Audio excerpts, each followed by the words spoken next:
18번째 생일이 지난 윤서연에게 세상은 반짝이는 미래를 약속하는 듯 했다. 졸업식장의 강당은 희망과 벅찬 감격으로 가득 차 있었고 친구들의 웃음소리와 선생님의 격려가 귓가를 맴돌았다. 그녀는 우등생으로 졸업하며 명문대학의 입학 허가서까지 손에 쥔 상태였다.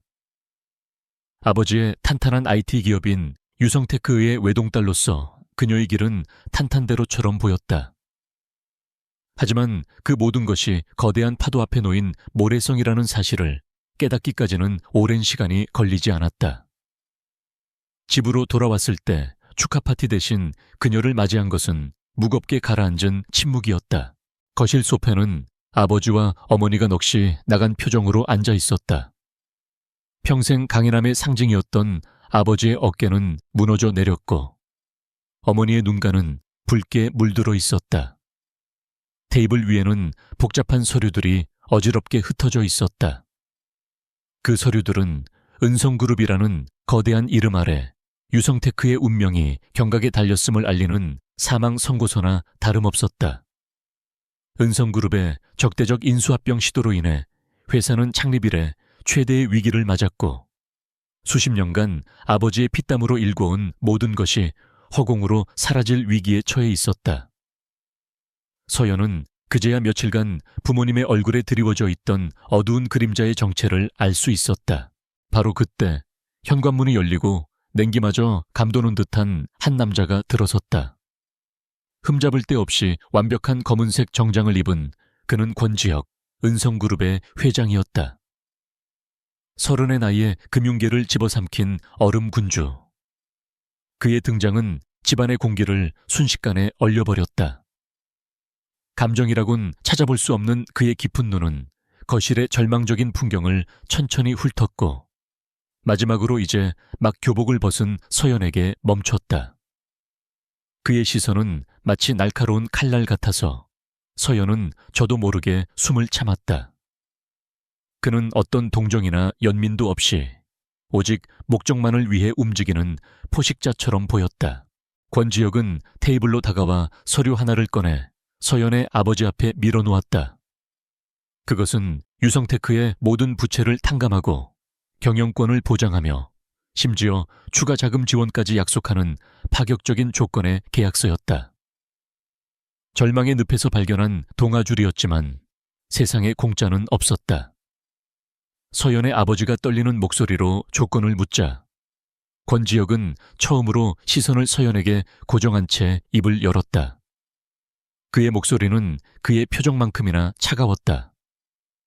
조건은 단 하나입니다. 따님, 윤서연 씨와 저의 결혼입니다. 그 한마디는 천둥처럼 거실을 울렸다. 서연의 머릿속이 하얗게 비었다. 결혼. 18살인 자신과 눈앞의 얼음 같은 남자와의 결혼. 그것은 구원이 아니라 또 다른 형태의 파멸이었다. 어머니는 경악하며 몸을 떨었고 아버지는 모욕감과 분노로 얼굴을 붉혔다. 하지만 그들은 반박할 수 없었다. 권지혁이 내민 것은 선택지가 아니었다. 그것은 통보였고 거부할 수 없는 명령이었다.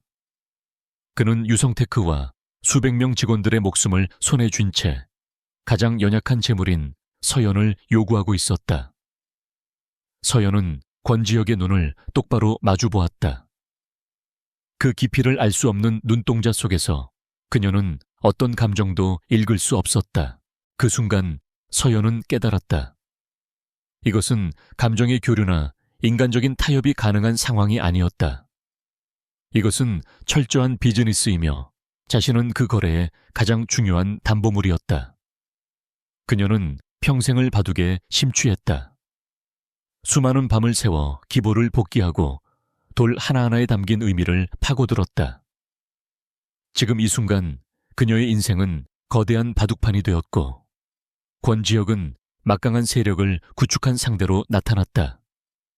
울고불고 매달리는 것은 하수의 방식이었다.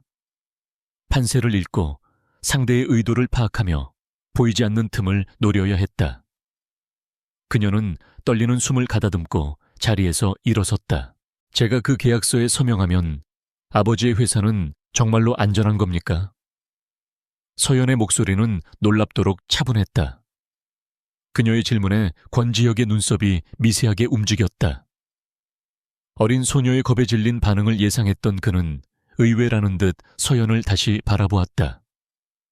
그녀의 눈빛에는 두려움과 함께 기묘한 결의가 서려 있었다. 물론 나는 약속은 지킨다. 그의 짧은 대답에 서연은 고개를 끄덕였다. 그녀는 부모님을 한번 돌아보고 그들의 눈에 담긴 절망과 사랑을 가슴에 새겼다. 이것이 자신이 할 수 있는 최선의 수였다. 서연은 테이블로 다가가 펜을 들었다. 펜의 차가운 감촉이 손끝을 통해 심장까지 전해지는 듯 했다. 그녀는 자신의 이름을 똑바로 적어 내려갔다. 윤, 서, 연. 세 글자가 그녀의 과거와 미래를 가르는 경계선이 되었다. 그녀는 더 이상 평범한 18살 소녀가 아니었다. 그녀는 가족을 구하기 위해 자신을 희생한 제물이자 얼음 같은 CEO의 아내가 될 사람이었다.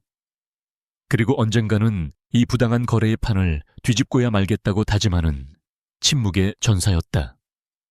그녀의 마음속에서 보이지 않는 바둑판이 펼쳐지고 첫 번째 돌이 묵직하게 놓였다.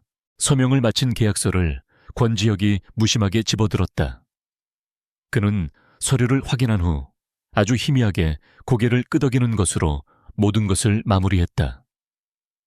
그의 용건은 끝났다는 듯 그는 한치의 망설임도 없이 몸을 돌려 현관으로 향했다. 마치 폭풍이 휩쓸고 지나간 것처럼 그가 떠난 자리에는 정적과 함께 구원받았다는 안도감, 그리고 모든 것을 잃었다는 깊은 상실감만이 남았다. 서연은 창가에 서서 멀어지는 그의 검은색 세단을 바라보았다. 차가운 도시의 불빛이 그녀의 어린 얼굴을 비췄다. 눈물은 흐르지 않았다.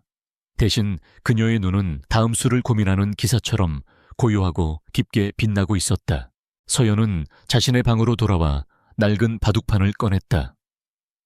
흑돌과 백돌이 담긴 통을 열자 익숙한 나무 냄새가 마음을 안정시켰다. 그녀는 가만히 흑돌 하나를 집어 바둑판의 중앙 1,000원에 내려놓았다. 바둑에서 1,000원은 우주의 중심을 상징하며 가장 강력하지만 동시에 가장 고립되기 쉬운 자리이기도 했다.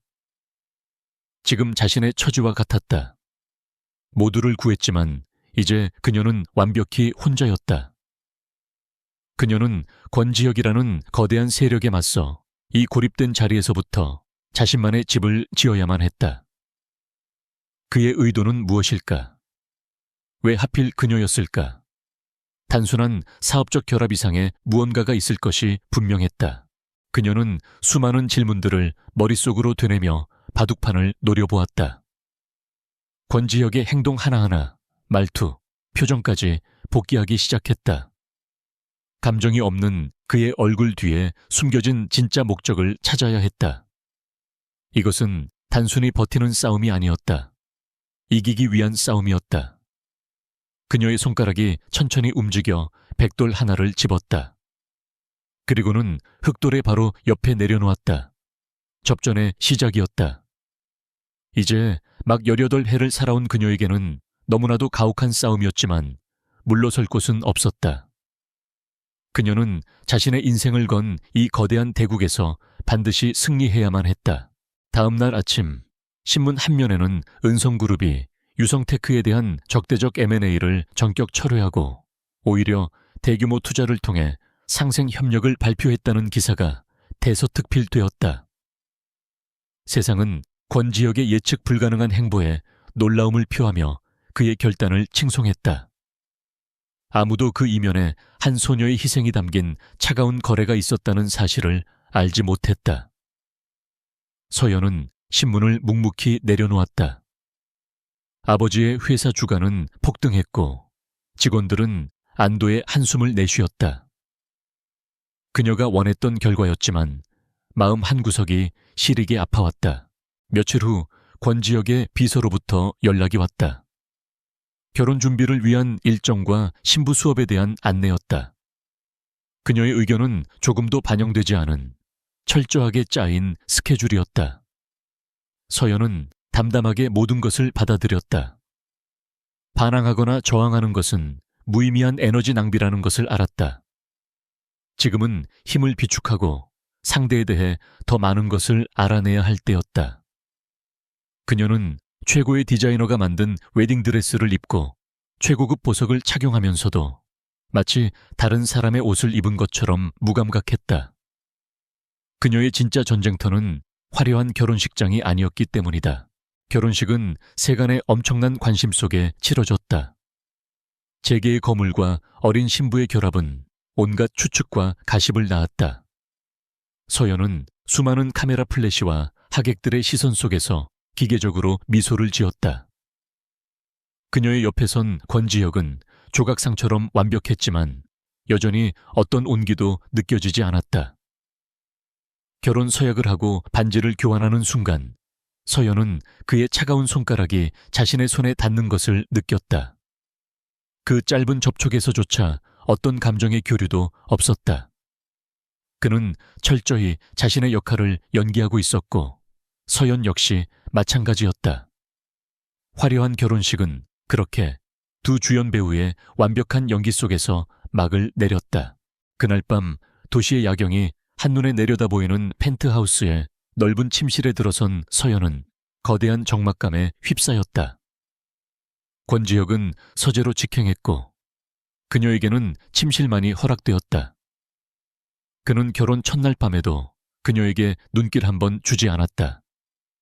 이 결혼은 철저히 형식적인 계약 관계라는 것을 온몸으로 보여주고 있었다. 서연은 창가에 서서 별빛처럼 쏟아지는 도시의 불빛을 바라보았다. 저 많은 불빛 아래에는 각자의 삶과 이야기가 있겠지. 하지만 이제 자신은 그 어떤 이야기에도 속하지 못하는 이방인이 된 기분이었다. 그녀의 결혼 생활은 이렇게 시작되었다. 감정 없는 남편, 텅 빈 집, 그리고 보이지 않는 전쟁과 함께 결혼 후 첫 아침은 지독한 정적 속에서 시작되었다. 서연은 거대한 침대에서 홀로 눈을 떴다.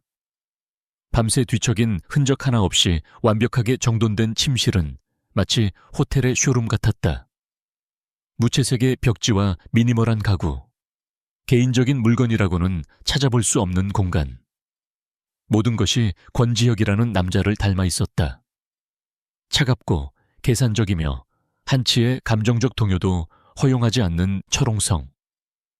창밖으로는 서울의 하늘이 눈부시게 펼쳐져 있었지만 그 풍경마저도 액자에 갇힌 그림처럼 비현실적으로 느껴졌다. 이곳은 집이 아니었다. 화려하게 치장된 거대한 새장이었다. 서연이 아래층으로 내려가자 집안일을 총괄하는 박 비서가 기계적인 표정으로 그녀를 맞았다. 그녀는 권지혁의 개인 비서와는 다른 이 저택의 안주인 역할을 감시하고 통제하기 위해 고용된 사람이었다. 박 비서는 정중하지만 서늘한 말투로 저택의 규칙을 설명했다. 식사 시간은 정확히 지켜져야 하며 회장님의 서재를 포함한 몇몇 공간은 출입이 금지된다는 것, 그리고 그녀를 위해 짜인 일일 스케줄표까지. 모든 것은 그녀의 자유를 억압하고 권지혁의 아내라는 역할 안에 가두기 위한 장치였다. 서연은 묵묵히 고개를 끄덕였다. 겉으로는 순종적인 신부의 모습을 보였지만 그녀의 머릿속은 이 집의 권력 구조와 사람들의 관계를 빠르게 분석하고 있었다. 첫 저녁 식사는 보이지 않는 전쟁터와 같았다. 긴 대리석 테이블의 양끝에 앉은 두 사람 사이의 거리는 까마득하게 멀었다. 은식기가 부딪히는 소리만이 어색한 침묵을 갈랐다. 권지혁은 서연을 의식하지 않는 척 태블릿으로 업무 보고를 확인했다. 그는 이 어린 신부가 곧 압도적인 분위기에 눌려 울음을 터뜨리거나 최소한 위축된 모습을 보일 것이라 예상했다. 그것이 그가 지금까지 봐온 대부분의 사람들이 보이는 반응이었으니까. 하지만 서연은 그의 예상을 보기 좋게 빗나갔다.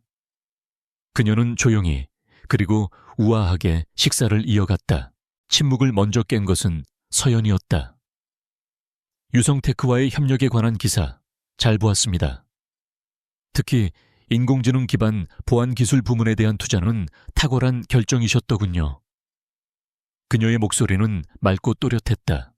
감정적인 호소가 아닌 철저히 분석적인 내용의 발언이었다. 권지혁의 손가락이 태블릿 화면 위에서 순간 멈칫했다. 그는 고개를 들어 처음으로 서연을 제대로 마주보았다. 그녀의 눈은 단순한 호기심이 아닌 상황을 꿰뚫어 보고 있는 듯한 총기로 빛나고 있었다.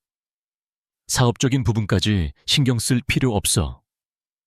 그는 퉁명스럽게 대답하며 다시 시선을 돌렸지만 마음속에 작은 파문이 일었다. 단순한 인형이 아니었다. 생각이라는 것을 하는 존재였다. 그날 이후 서연은 저택 탐색에 나섰다. 그것은 단순히 시간을 보내기 위한 방황이 아니었다. 자신의 영토를 확인하고 상대의 허점을 파악하기 위한 행마였다. 그녀는 2층 복도 끝에 있는 거대한 서재를 발견했다. 문은 잠겨 있지 않았다. 안으로 들어서자 한쪽 벽면을 가득 채운 책들이 그녀를 압도했다. 경제, 경영 서적부터 시작해 철학, 예술, 그리고 수많은 전략서까지. 권지혁이라는 인간을 만든 지적 편린들이었다. 서연은 그곳에서 몇 시간을 보내며 그의 관심사와 사고방식을 유추해 나갔다. 특히 낡은 바둑 서적 몇 권이 눈에 띄었다. 그 역시 바둑을 두는 사람이었다. 며칠 후 서연은 저택의 한적한 다실에서 혼자 바둑을 두고 있었다. 창밖으로 들어오는 햇살을 받으며 바둑판에 집중하는 그녀의 모습은 한 폭의 그림 같았다. 돌을 내려놓는 섬세한 손길과 깊은 생각에 잠긴 고요한 표정. 그때 서재에서 나오던 권지혁이 우연히 그 모습을 목격했다. 그는 문가에 서서 자신도 모르게 그녀의 대국을 지켜보았다. 혼자 두는 복기였지만 그녀의 수수는 매우 논리 정연하고 공격적이었다. 연약해 보이는 외모와는 전혀 다른 날카로운 승부사의 기질이 느껴졌다. 그는 서연이 단순한 취미가 아닌 진정한 기사라는 것을 직감했다. 누구와 두고 있지? 그의 낮은 목소리에 서연의 어깨가 살짝 떨렸지만 그녀는 놀란 기색 없이 천천히 고개를 들었다. 과거에 저와 두고 있습니다. 어제의 실수를 반복하지 않기 위해서요. 그녀의 대답은 의미심장했다. 권지혁은 다실 안으로 들어와 바둑판을 내려다보았다. 그런 식으로는 실력이 늘지 않아. 상대 없는 대국은 공허할 뿐이지. 그는 비웃듯 말하며 백돌 하나를 집어들었다. 그리고는 서연이 구축한 흑의 세력을 단번에 무너뜨리는 치명적인 곳에 돌을 놓았다. 상대가 필요하다면 내가 해주지. 그의 눈빛이 승부욕으로 번뜩였다. 그렇게 두 사람의 첫 대국이 시작되었다. 말 한마디 없이 오직 돌을 놓는 소리만이 다시를 채웠다. 바둑판 위에서 두 사람은 서로의 생각을 읽고 의도를 파고들며 치열하게 싸웠다. 서연은 그의 기풍이 그의 성격과 꼭 닮았다는 것을 알았다. 거대하고 압도적인 힘으로 상대를 찍어 누르는 냉혹하고 실리적인 바둑. 하지만 서연은 물러서지 않았다. 그녀는 그의 힘을 정면으로 받아치는 대신 유연하게 비껴가며 그의 약점을 파고들었다. 대국은 늦은 오후까지 계속되었고 결과는 아슬아슬한 반집 차이, 권지혁의 승리였다. 하지만 그는 전혀 기쁘지 않았다. 오히려 굴욕감마저 느껴졌다. 그는 전력을 다했고 이제 막 18살이 된 소녀는 그를 막다른 골목까지 몰아붙였다. 그날 밤 권지혁은 서재에서 좀처럼 일에 집중할 수 없었다. 머릿속에는 온통 바둑판과 서연의 얼굴만이 맴돌았다. 저녁 식사 자리에서의 날카로운 질문, 햇살 아래 바둑을 두던 고요한 모습, 그리고 대국 내내 한치도 흔들리지 않던 강인한 눈빛까지. 그는 자신이 완벽하게 통제하고 있다고 믿었던 세상에 미세한 균열이 생기는 것을 느꼈다. 이 결혼은 그저 자신의 복수 계획을 위한 도구일 뿐이었다. 윤서연이라는 존재는 그 계획을 완성하기 위한 가장 손쉬운 말에 불과했다. 하지만 그 말은 이제 스스로의 의지를 가지고 움직이기 시작했다. 그는 책상 위에 놓인 결혼 계약서를 노려보았다. 윤서연이라는 이름 위로 바둑판 위에서의 그녀의 마지막 한 수가 겹쳐 보였다. 그는 어쩌면 자신의 인생에서 가장 예측 불가능한 상대를 만났을지도 모른다는 생각을 처음으로 하게 되었다. 결혼 생활이 몇 주째 이어지면서 저택의 시간은 규칙적으로 흘러갔다. 아침 식사는 침묵 속에서, 저녁 식사는 서늘한 대화 몇 마디와 함께 끝났다. 권지혁은 여전히 바빴고 윤서연은 그림자처럼 조용했다. 하지만 그녀의 내면은 그 어느 때보다 치열하게 움직이고 있었다. 그녀는 아버지에게 유성테크와 은성그룹의 합병 과정을 더 깊이 이해하고 싶다는 명분을 내세워 과거 회사 자료들을 요청했다. 죄책감과 고마움을 동시에 느끼고 있던 아버지는 의심 없이 딸의 요청을 들어주었다. 서연의 진짜 목적은 회계장부나 사업보고서가 아니었다. 그녀는 과거의 먼지 속에 묻힌 진실의 조각을 찾고 있었다. 서연은 저택의 도서관을 그녀의 작전 본부로 삼았다. 수십 년치의 사업보고서, 오래된 신문기사, 그리고 관련 인물들의 인터뷰 자료들을 쌓아놓고 밤낮으로 파고들었다. 그녀의 바둑기사로서의 능력은 이곳에서 빛을 발했다. 수만 개의 정보들 속에서 의미 있는 패턴을 찾아내고 무관해 보이는 사건들 사이에 연결고리를 꿰뚫어 보는 것. 며칠간의 분석 끝에 그녀는 마침내 작은 실마리 하나를 발견했다. 약 10년 전 유성테크가 사운을 걸고 추진하던 프로젝트 노바라는 신재생 에너지 사업이 아무런 설명 없이 갑작스럽게 중단된 기록이었다. 시기적으로 유성테크의 경쟁사였던 태아산업이 의문의 자금난으로 휘청이던 때와 정확히 일치했다. 그녀의 조용한 탐색은 저택의 오랜 집사인 이 집사의 눈에 띄었다. 박 비서의 감시와는 다른 따뜻하고 연민 어린 시선이었다. 이 집사는 권지혁이 어릴 적부터 그를 돌봐온 인물로 회장의 얼음 같은 가면 뒤에 숨겨진 상처를 어렴풋이 알고 있었다. 그는 서연이 밤늦게까지 도서관에서 자료에 파묻혀 있는 것을 보고 조용히 따뜻한 차와 다과를 가져다 주곤 했다. 도련님께서도 무언가에 집중하시면 식사도 잊으시곤 했지요. 어느 날 밤 이 집사는 넌지시 말을 건넸다. 그 무심한 한마디 속에서 서연은 권지혁의 인간적인 면모를 엿볼 수 있었다. 이 집사는 결코 회장을 배신하지 않겠지만 서연이라는 존재가 이 차가운 집에 온기를 불어넣어 주길 바라는 마음을 은연중에 내비쳤다. 권지혁의 얼음벽에 첫 균열이 생긴 것은 예상치 못한 순간에 찾아왔다. 서연은 도서관 가장 높은 책장에서 오래된 서류철을 꺼내려다 발을 헛디뎠다. 악! 짧은 비명과 함께 그녀의 몸이 균형을 잃고 아래로 기울었다. 모든 것이 느리게 보이는 순간 서재로 향하던 권지혁이 그 광경을 목격했다. 그의 이성이 판단을 내리기도 전에 몸이 먼저 반응했다. 그는 폭풍처럼 달려와 떨어지는 그녀의 몸을 강하게 끌어안았다. 서연은 단단하고 뜨거운 그의 가슴에 얼굴을 묻었다. 잠시 동안 세상의 모든 소리가 멎고 그의 심장이 세차게 뛰는 소리만이 귓가에 울렸다. 괜찮아? 그의 목소리는 거칠었지만 명백한 걱정이 담겨 있었다. 서연을 부축해 일으키는 그의 손길에는 평소의 냉정함 대신 조심스러움이 묻어났다. 그의 눈동자가 흔들리고 있었다. 하지만 그 순간은 짧았다. 그는 곧 정신을 차린 듯 그녀를 부축하던 손을 급히 떼고 다시 차가운 표정으로 돌아왔다. 조심성 없이 행동하지 마. 다치기라도 하면 귀찮아지니까. 그는 쏘아붙이듯 말하고는 서둘러 자리를 떴지만 서연은 보았다.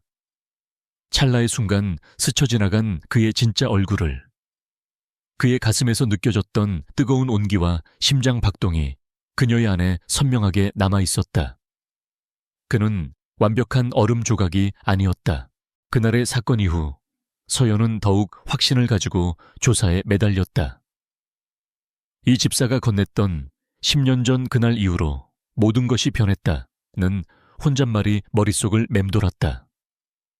그녀는 프로젝트 노바가 중단되었던 정확한 날짜를 검색창에 입력했다.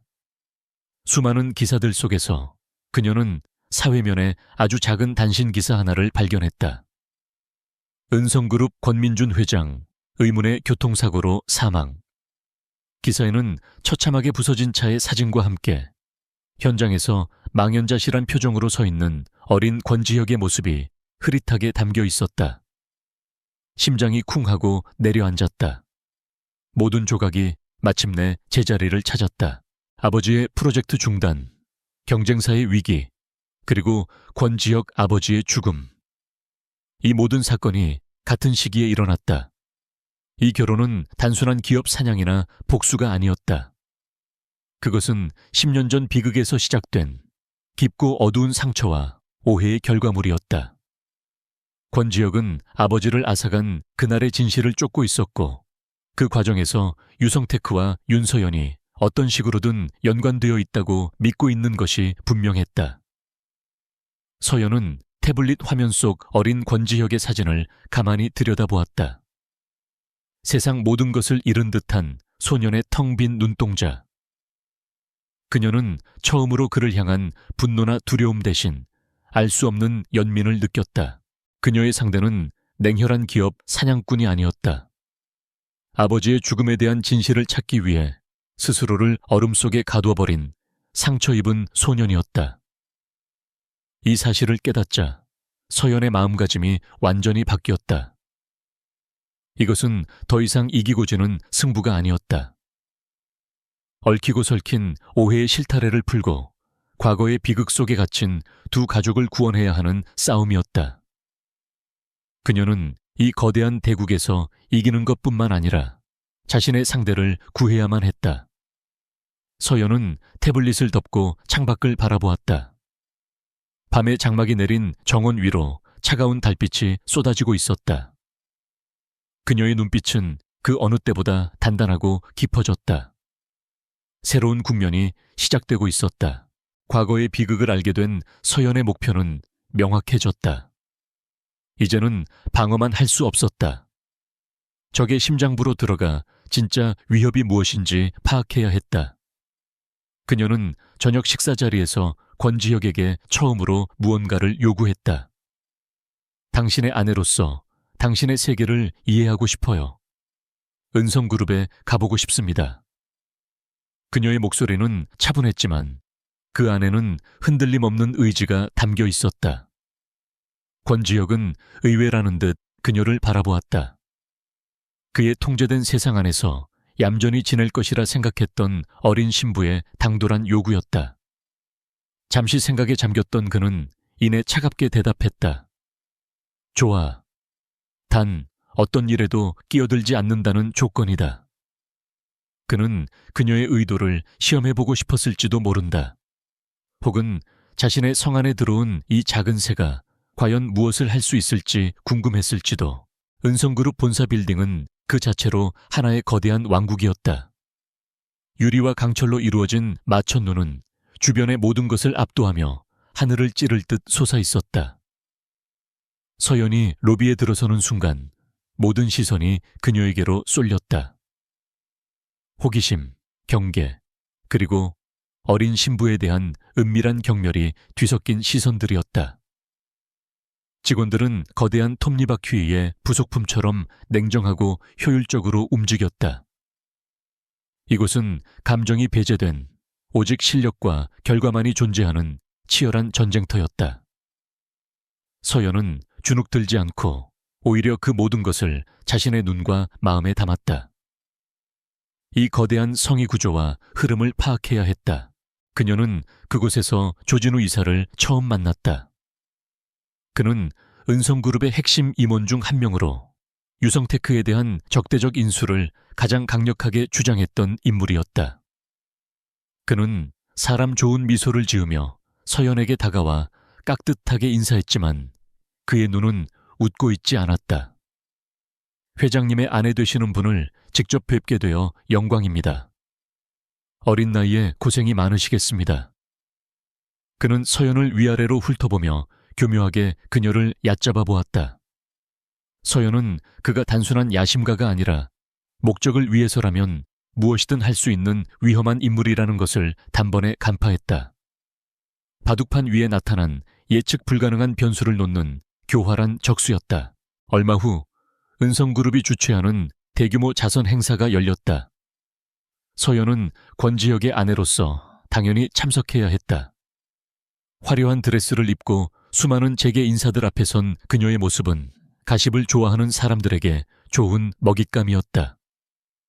조진우 이사는 이 기회를 놓치지 않았다. 그는 미리 매수해둔 기자에게 신호를 보냈다. 잠시 후 한 기자가 모두의 이목을 집중시키며 서연에게 날카로운 질문을 던졌다. 권윤서연 사모님, 세간에서는 이번 결혼이 은성그룹이 유성테크를 약탈적으로 인수한 사실을 덮기 위한 위장 결혼이라는 비판이 있습니다. 유성테크 전임 대표의 따님으로서 이에 대해 어떻게 생각하십니까? 순간 행사장의 모든 소음이 멎었다. 모든 카메라와 시선이 어린 신부에게로 향했다. 권지혁의 얼굴이 차갑게 굳었고 그는 직접 나서서 상황을 정리하려 했다. 하지만 그보다 서연이 한 발 빨랐다. 그녀는 당황하는 기색 없이 오히려 부드러운 미소를 지으며 마이크를 잡았다. 좋은 질문 감사합니다. 하지만 저는 약탈적 인수라는 표현에는 동의하기 어렵군요. 사냥꾼은 먹잇감의 가치를 소모시키지만 위대한 정원사는 좋은 나무를 더 넓고 비옥한 땅에 옮겨 심어 더 큰 숲을 이루게 하지요. 그녀의 목소리는 작았지만 장래를 압도하는 힘이 있었다. 그녀는 말을 이었다. 유성테크의 기술력과 은성그룹의 자본력 및 글로벌 네트워크가 만난 것은 단순한 결합이 아닌 시너지의 시작입니다. 저희는 과거에 안주하는 대신 더 큰 미래를 위한 동반자 관계를 선택했습니다. 저의 결혼 역시 그 위대한 여정의 상징이자 약속이라고 생각합니다. 그녀의 답변은 논리정연하고 우아했으며 그 누구도 반박할 수 없는 비전을 담고 있었다. 기자는 할 말을 잃었고 장내에서는 감탄의 탄성이 터져나왔다. 서연은 조진우가 파놓은 함정을 역으로 이용하여 은성그룹의 이미지를 한 단계 격상시키는 눈부신 역전승을 거두었다. 이 모든 상황을 처음부터 끝까지 숨죽이며 지켜보던 한 사람이 있었다. 권지혁의 충직한 비서 김민준 실장이었다. 그는 수년간 권지혁을 보조하며 그의 아픔과 고독을 누구보다 잘 알고 있었다. 처음에는 그 역시 서연을 회장의 복잡한 계획에 포함된 어린 소녀로만 생각했다. 하지만 오늘 그는 자신의 생각이 틀렸음을 깨달았다. 그녀는 약점이 아니라 회장에게 가장 필요한 강력한 무기였다. 어쩌면 회장의 얼어붙은 마음을 녹일 수 있는 유일한 사람일지도 모른다고 생각했다. 행사가 끝난 후 김 실장은 조용히 서연에게 다가왔다. 그는 정중히 고개를 숙이며 작은 USB 하나를 건넸다. 사모님, 회장님께는 회사 내외부에 적이 많습니다. 부디 조심하십시오. 이것이 도움이 될지도 모르겠습니다. 그가 건넨 USB 안에는 조진우 이사의 비자금 조성 의혹과 관련된 내부 감사 자료가 들어있었다. 서연의 의심이 확신으로 바뀌는 순간이었다. 그녀는 마침내 적의 심장부에서 첫 번째 동맹을 얻었다. 한편 홀로 남겨진 권지혁은 멀리서 서연과 김 실장의 모습을 복잡한 표정으로 바라보고 있었다. 경이로움, 당혹감, 그리고 이름 모를 자부심까지. 그의 바둑판은 이제 저택을 넘어 거대한 그룹 전체로 확장되었고 그가 들여놓은 어린 신부는 누구도 예상치 못한 강력한 신의 한 수가 되어가고 있었다. 김 실장이 건네준 USB는 판도라의 상자였다.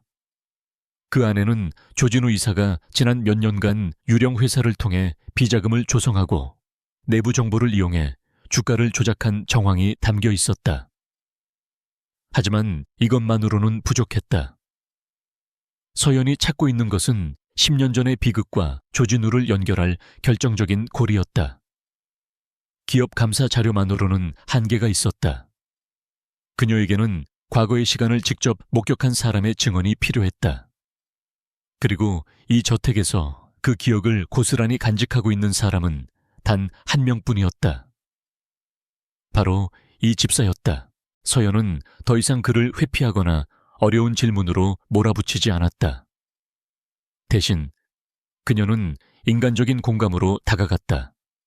어느 날 오후 정원에서 함께 차를 마시던 서연은 조심스럽게 선대 회장, 즉 권지혁의 아버지인 권민준 회장에 대한 이야기를 꺼냈다. 이 집사님께서는 선대 회장님을 오랫동안 모셨지요. 사진으로만 뵈었지만 아주 따뜻한 분이셨을 것 같아요. 그녀의 진심 어린 눈빛과 목소리에 10년간 굳게 닫혀있던 이 집사의 마음이 천천히 열리기 시작했다. 그는 평생을 짊어져 온 무거운 비밀을 어쩌면 이 어린 안주인이라면 이해해 줄 수 있을지도 모른다고 생각했다. 회장님께서는 지금의 도련님과는 많이 다른 분이셨습니다. 이 집사는 먼 곳을 바라보며 힘들게 입을 열었다. 그의 증언을 통해 10년 전의 진실이 비로소 모습을 드러냈다. 당시 은성그룹의 권민준 회장은 유성테크의 기술력에 깊은 감명을 받아 프로젝트 노바라는 거대한 합작 사업을 추진하고 있었다. 그것은 두 회사의 미래를 바꿀 혁신적인 프로젝트였다. 하지만 두 회사의 강력한 경쟁사였던 태하산업은 이 연합을 막기 위해 필사적이었다. 그리고 당시 태하산업의 기획팀 대리였던 인물이 바로 지금의 조진우 이사였다.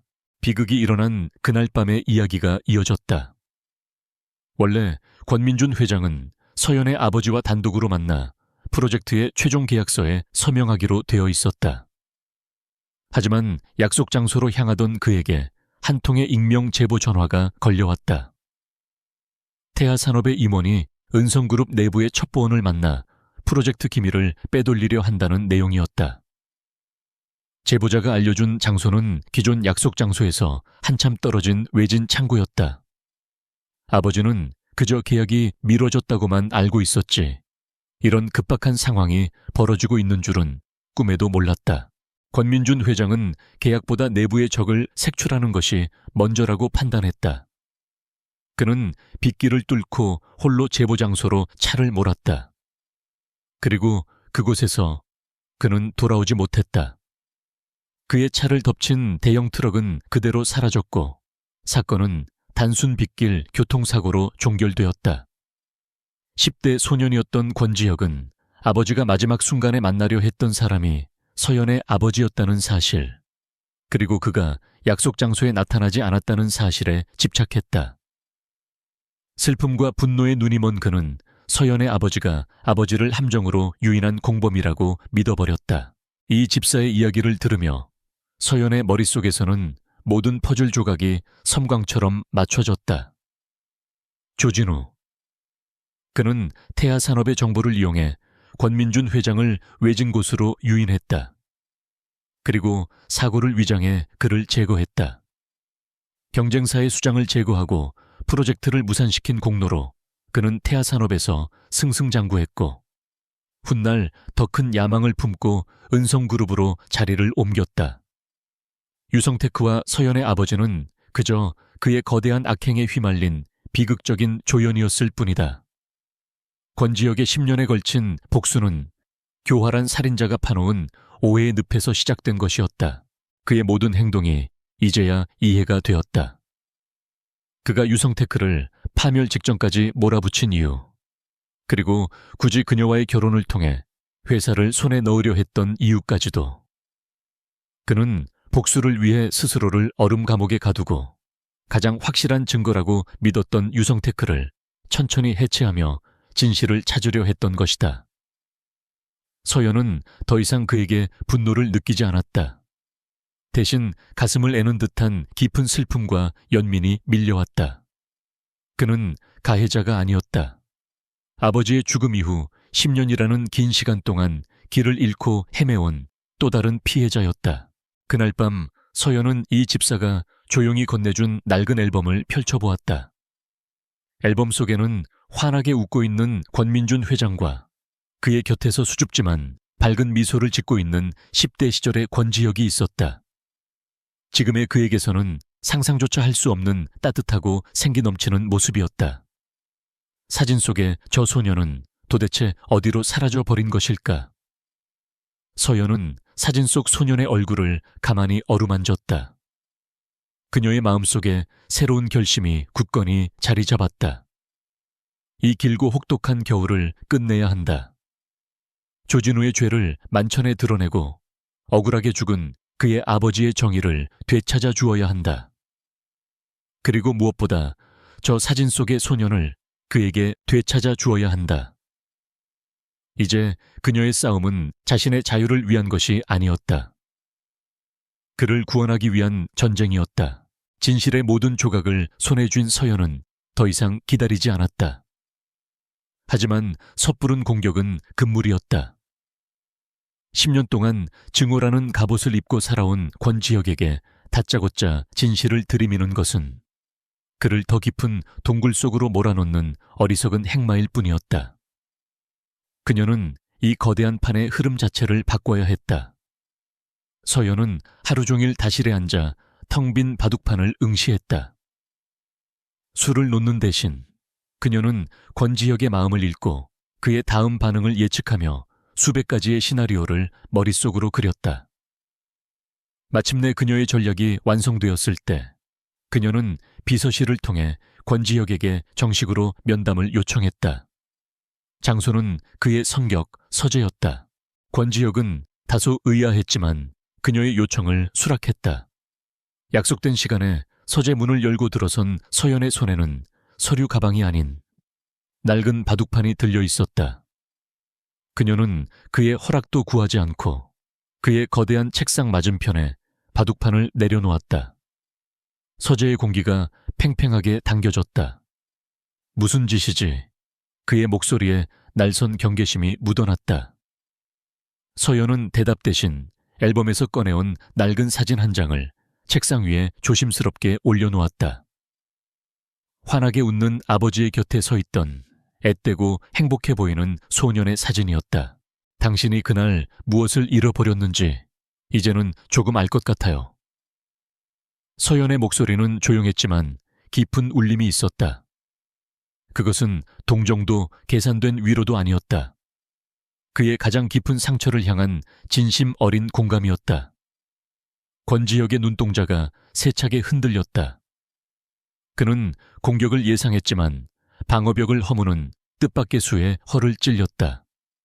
서연은 흑돌 하나를 집어 바둑판 위에 놓았다. 지난 10년간 당신은 유령과 싸워왔어요.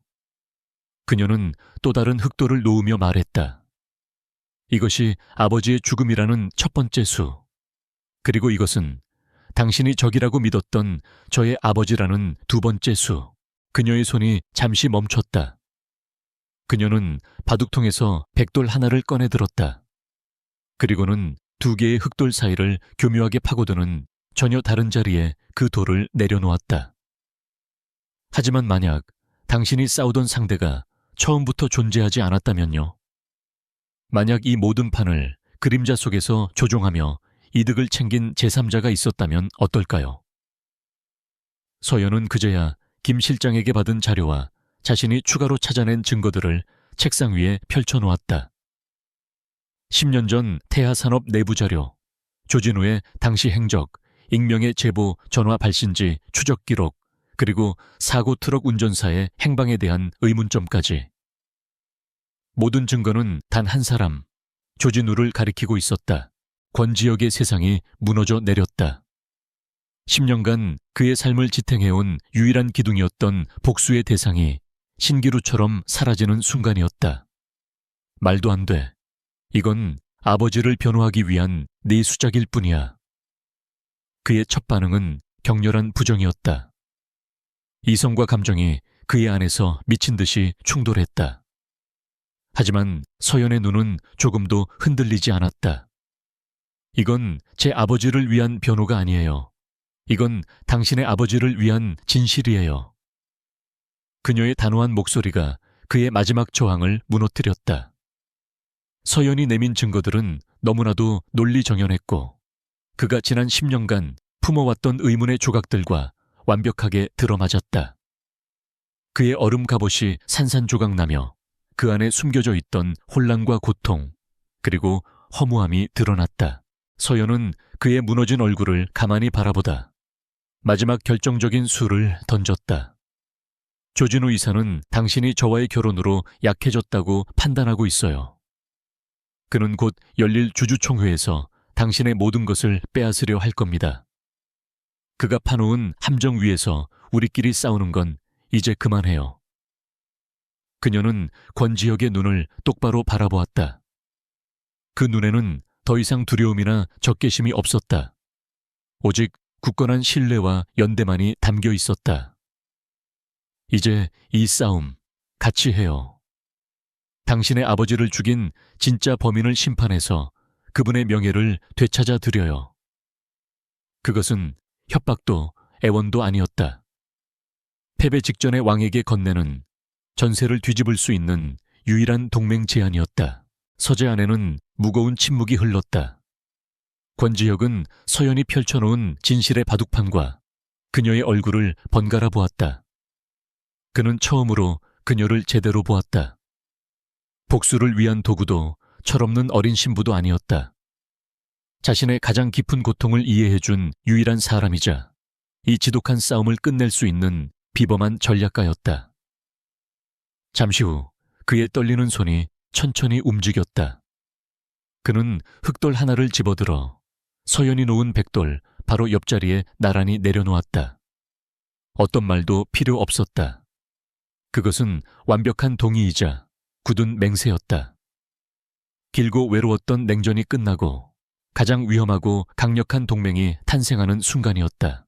임시 주주총회가 열리기까지 남은 며칠 동안 권지혁의 저택은 더 이상 차가운 감옥이 아닌 치열한 전쟁 지휘본부로 변모했다.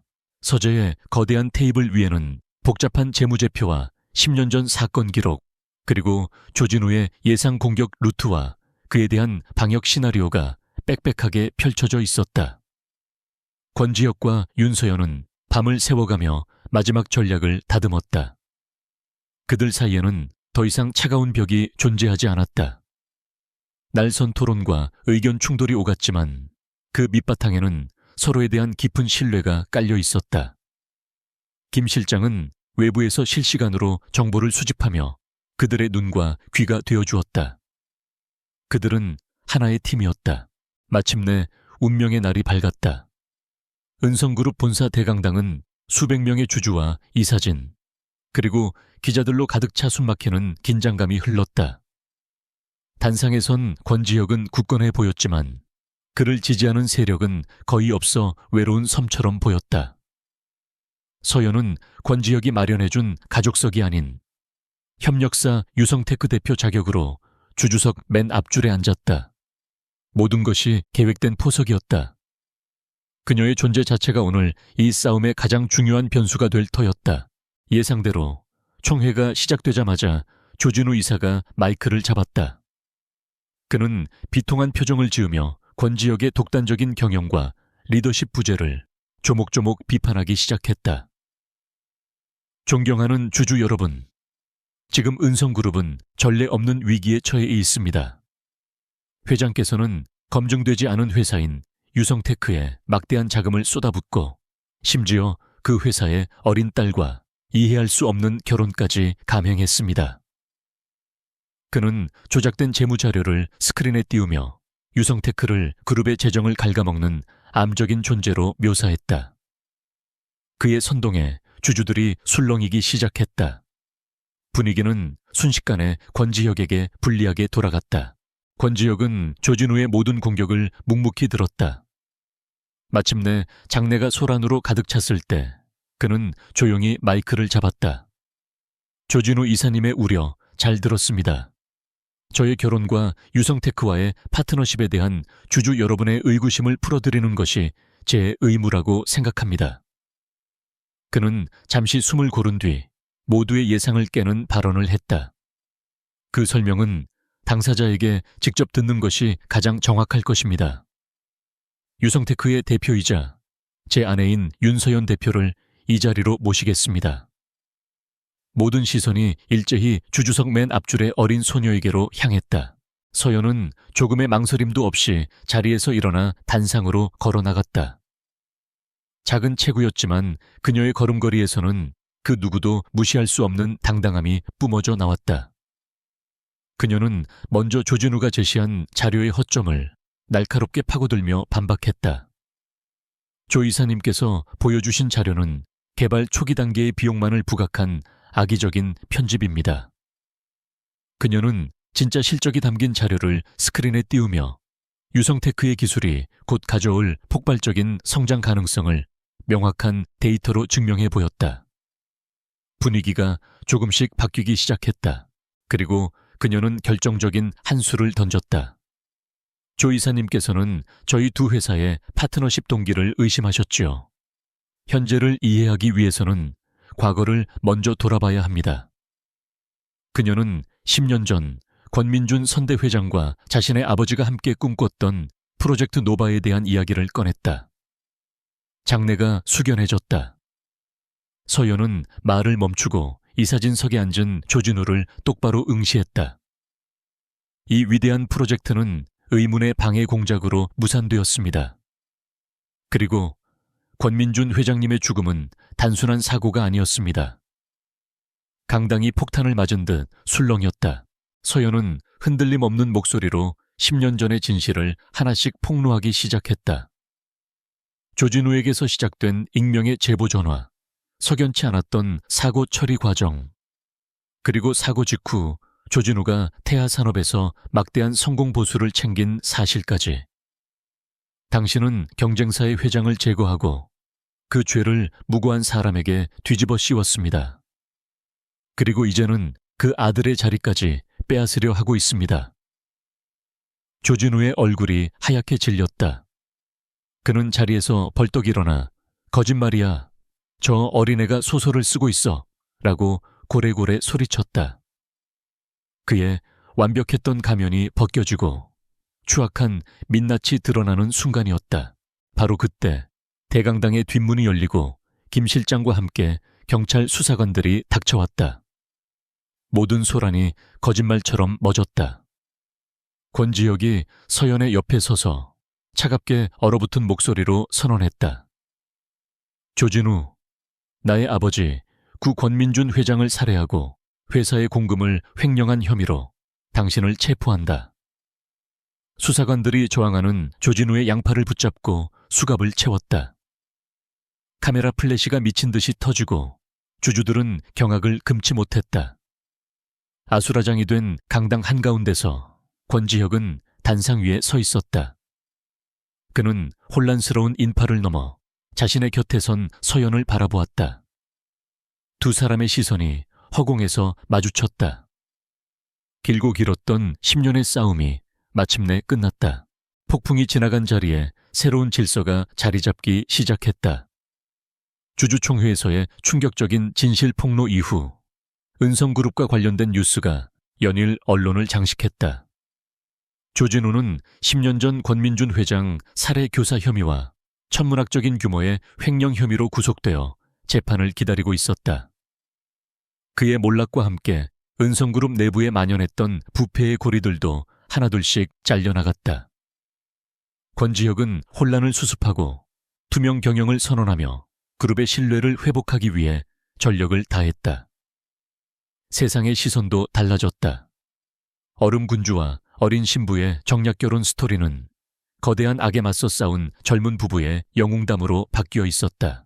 몇 주 후 모든 것이 조금씩 안정을 되찾아갈 무렵 저택에도 오랜만에 평화가 찾아왔다.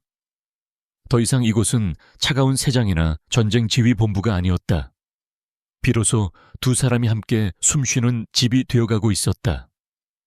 권지혁은 그들의 첫 대국이 펼쳐졌던 다실에서 홀로 바둑판을 정리하고 있는 서연을 발견했다. 창밖으로 쏟아지는 오후의 햇살이 그녀의 고요한 옆모습을 부드럽게 감싸고 있었다. 그는 조용히 그녀의 맞은편에 앉았다. 두 사람 사이에는 더 이상 팽팽한 긴장감 대신 편안하고 따뜻한 침묵이 흘렀다. 권지혁은 서류 봉투 하나를 꺼내 조심스럽게 그녀 앞으로 밀어놓았다. 혼인 무효 합의서. 그의 목소리는 그 어느 때보다 차분하고 진실했다. 봉투 안에는 그의 서명이 이미 담긴 서류가 들어있었다. 이 결혼의 시작이었던 계약도, 복수라는 목적도 이제 모두 사라졌어. 당신에게서 빼앗았던 시간을, 당신의 인생을 돌려주고 싶어. 그의 눈에는 깊은 미안함과 진심 어린 감사가 담겨 있었다. 이것은 그가 그녀에게 해줄 수 있는 최선의, 그리고 마지막 존중의 표현이었다. 18살 소녀가 마땅히 누려야 했을 자유를 되돌려주는 것. 그것은 그가 짊어져야 할 마지막 책임이었다. 서연은 서류를 물끄러미 내려다보았다. 그리고는 천천히 고개를 들어 권지혁을 바라보았다. 그녀의 눈빛은 슬프지도 기쁘지도 않은, 그저 모든 것을 이해한다는 듯 깊고 투명했다. 네, 맞아요. 우리의 시작이었던 계약은 이제 끝났어요. 그녀는 담담하게 인정했다. 하지만 그녀는 서류를 집어드는 대신 그 위에 자신의 손을 가만히 포겠다. 하지만 그 계약이 끝난 자리에서 우리는 새로운 무언가를 쌓아 올렸어요. 신뢰와 연대, 그리고 서로에 대한 이해를요. 그녀의 시선은 흔들림이 없었다. 지금 제게 자유를 주려는 당신은 저에게 결혼을 강요했던 그 차가운 CEO가 아니에요. 그리고 그 서류에 서명했던 18살의 저도 더 이상 이곳에 없고요. 그녀의 입가에 희미한 미소가 번졌다.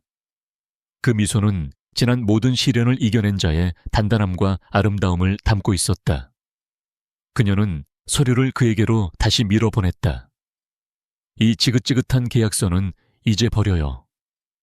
그리고 모든 거짓과 빚을 청산한 이 자리에서 우리 처음으로 제대로 된 선택을 해요.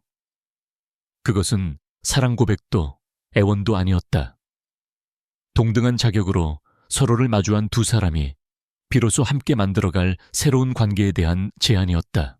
몇 달 후 따스한 봄 햇살이 가득한 어느 주말 오후, 서연은 아버지와 어머니가 계신 본가 정원에서 권지혁과 함께 휴대용 바둑판을 앞에 두고 앉아 있었다. 집안에서는 서연의 어머니가 웃으며 두 사람을 위해 다과를 준비하는 모습이 보였다. 서연의 아버지는 어느새 권지혁을 권서방이라 부르며 허물없이 대하고 있었다.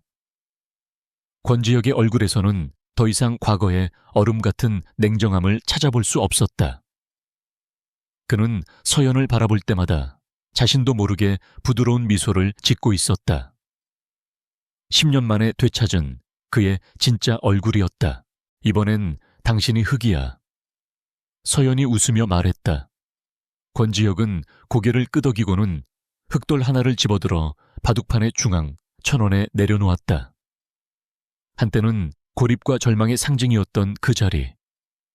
하지만 이제는 모든 가능성의 중심이자 새로운 시작을 의미하는 자리가 되어 있었다.